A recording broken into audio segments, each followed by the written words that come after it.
Romeo and Juliet, Act 3, Scene 3. This takes place in Friar Lawrence's cell, and this is a companion scene to the scene that we saw last, where Juliet and the nurse were discussing the aftermath of Romeo killing Tybalt after Tybalt killed Mercutio. We have Romeo hiding in Friar Lawrence's cell. He's all upset. He doesn't know what his punishment is going to be yet. He guessed it probably would be death. Friar Lawrence has just come back from town to tell him what the news is. And so we have Friar Lawrence and Romeo, just as in the last scene we had Juliet and the nurse. And Friar Lawrence comes in and tells Romeo to come forth. He says, "You are wedded to calamity," which means disaster. Of course, he's making reference to a marriage there. And Romeo asks, "What is the news? What less than doomsday is the prince's sentence to me?" And Friar Lawrence says in line 9, "A gentler judgment vanished from his lips, not body's death, but body's banishment." And Friar Lawrence seems to think this is good news, but Romeo's response makes it clear it's not. He says, "Ha, banishment, be merciful, say death. For exile hath more terror in his look, much more than death. Do not say banishment." For Romeo, banishment is a fate literally worse than death.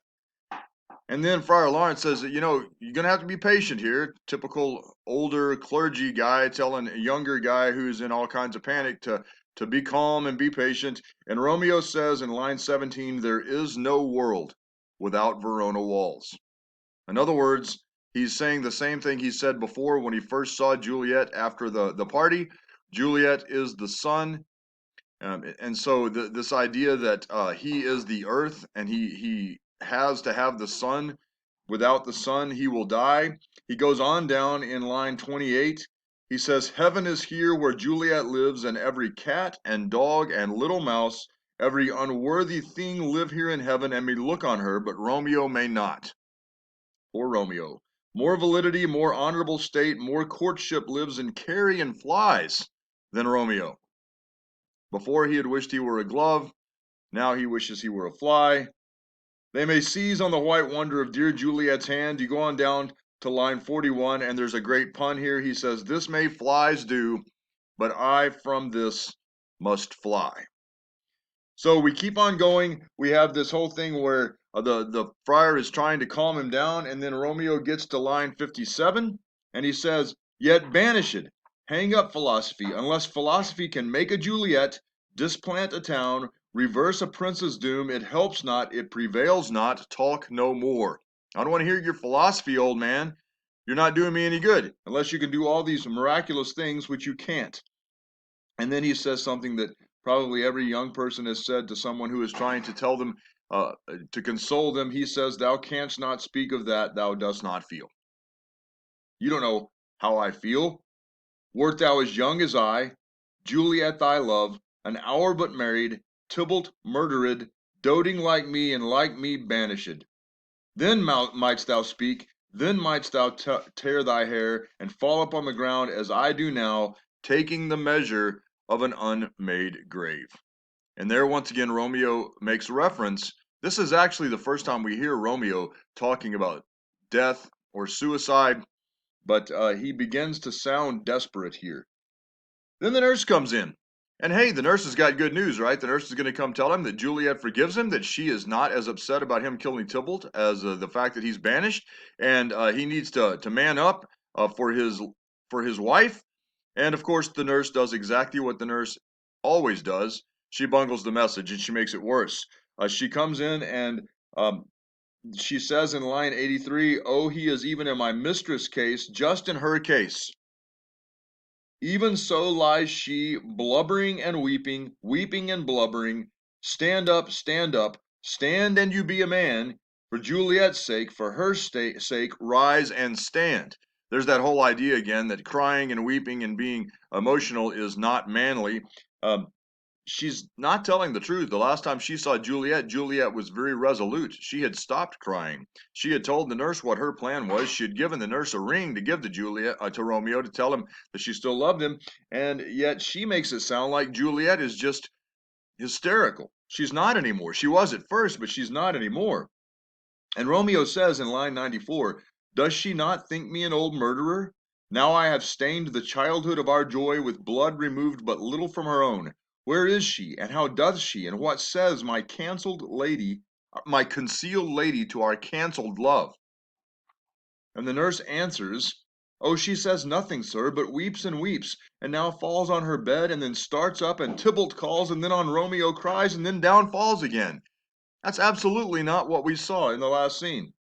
And Romeo says, as if that name, shot from the deadly level of a gun, did murder her, as that name's cursed hand murdered her kinsman. Notice what we have here again, the idea of what's in a name.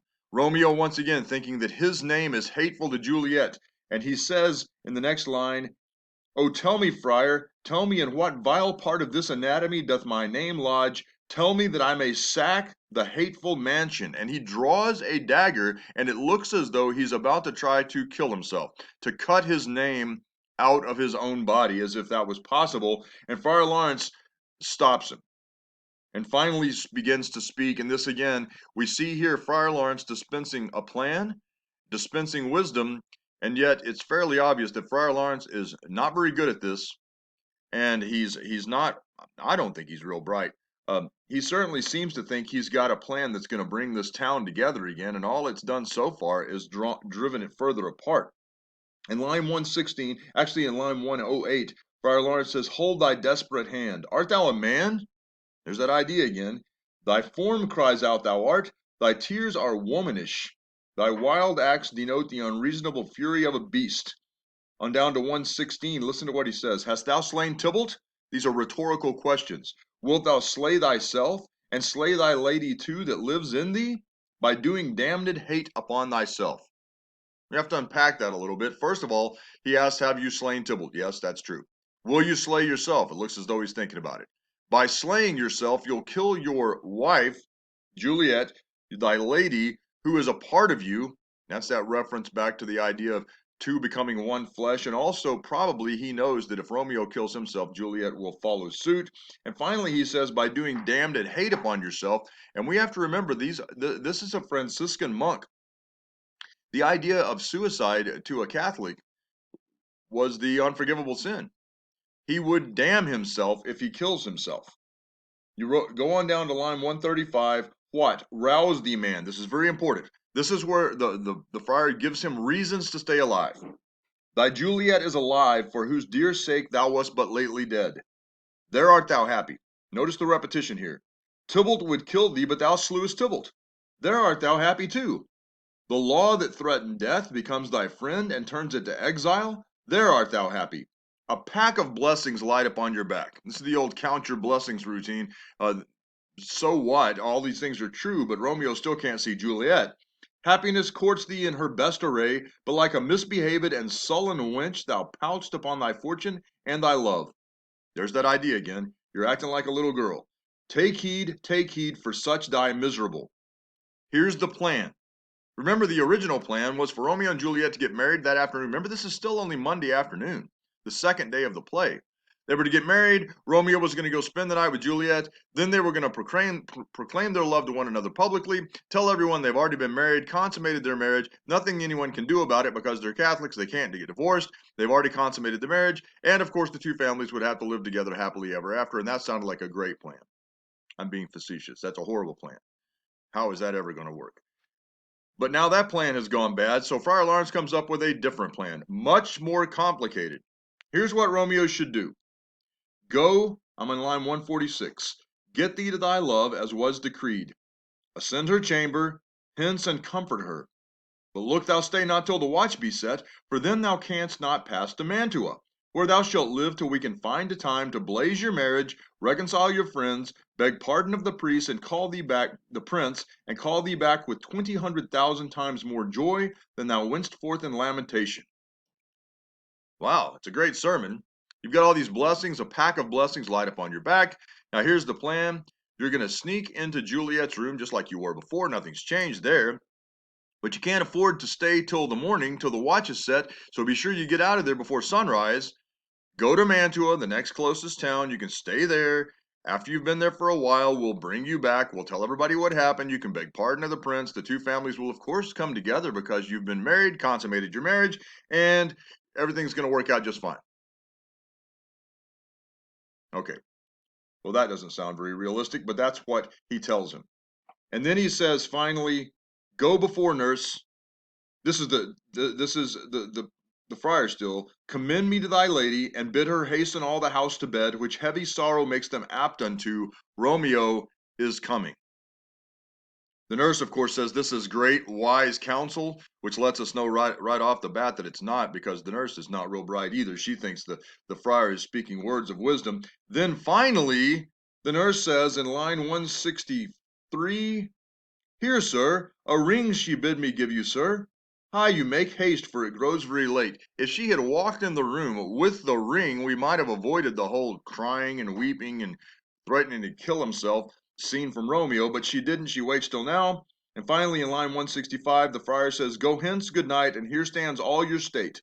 Either be gone before the watch be set, or by the break of day, disguised from hence, sojourn in Mantua.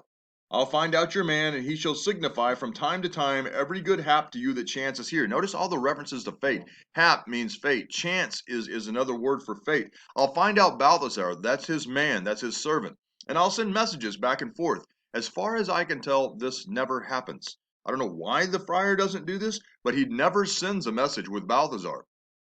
Finally, he says, give me thy hand, 'tis late. Farewell, good night. And the scene ends with Romeo having hope. He's got the ring. He's going to go spend the night with Juliet, as was decreed. And hopefully, the rest of this will all play out like it's supposed to. It's time to talk a little bit about plot here. Remember that the climax is Act 3, Scene 1. The climax in any story, whether it's a short story, a play, a movie, a novel, is defined as the point of greatest emotional intensity, after which everything changes. So the point of greatest emotional intensity in this play was the killing of Tybalt. Tybalt killing Mercutio was emotional, yes. Romeo and Juliet getting married was emotional, yes. But the point where Romeo screams at the heavens after killing Tybalt, this is the point of greatest emotional intensity, and from that point on, everything changes. So everything was going up, and from that point, everything is going to start going down. We are in now what's called falling action. You've got the rising action, the climax, and then the falling action. The falling action is defined as every event from now on is a direct result of the climax, and that's what's happening here.